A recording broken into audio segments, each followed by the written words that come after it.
कितना सुंदर भजन बा। देखी लो चर्चा में जो घुस जाता शिव चर्चा गावे कहे लागता ओके के दौड़ल शिव गुरु में जाता नहीं लोग कितनो परेशानी बढ़ाते वही परिचर्चा बा पूरा जरूर सुनम लो आए लो।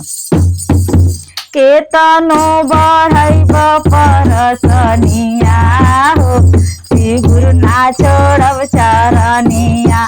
केतनो बढ़ब परसनिया हो शिव गुरु ना छोड़ब चरनिया।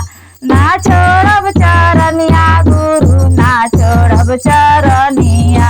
ना छोड़ब चरनिया गुरु ना छोड़ब चरनिया।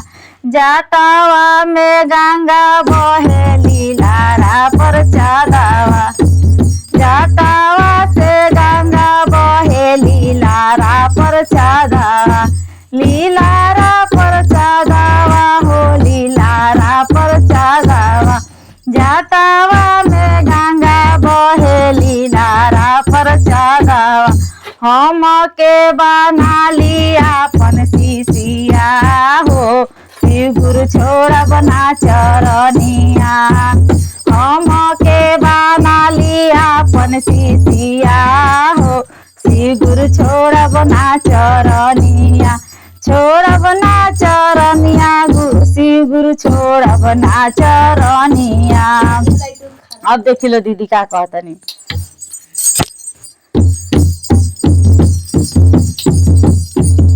बिछुआ के कुंडल पहननी सरफे के मालावा। सरफे के माला हो सरफे के मालावा। बिछुआ के कुंडल पहननी सरफे के मालावा। हम के बना लिया अपन शिशिया हो शिव गुरु छोड़ब ना चरनिया। हम के बना लिया अपन शिशिया हो शिव गुरु छोड़ब ना चरनिया। केतनो बढ़ब परसनिया हो शिव गुरु छोड़ब ना चरनिया। केतनो बढ़ब परसनिया हो शिव गुरु छोड़ब ना चरनिया। देखिए दीदी और बाबी कैसे कह तरी माने इतना दानी है कि केहू बिछी गोजर सांप से डराला सब है और ये कुल पहिरले बानी तो सबसे महान बानी। तो देखी हाथवा में त्रिशूल डमरू कमर मिर्गा छालावा। हाथवा में त्रिशूल डमरू अंगावा भभूतिया। आंगावा भभूतिया हो आंगावा भभूतिया। हम के बना लिया अपन शिशिया हो शिव गुरु छोड़ब ना चरनिया।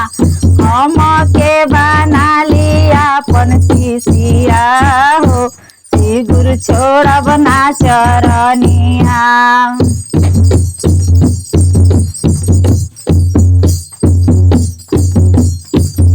केतनो बढ़ब परसनिया हो शिव गुरु छोड़ब ना चरनिया।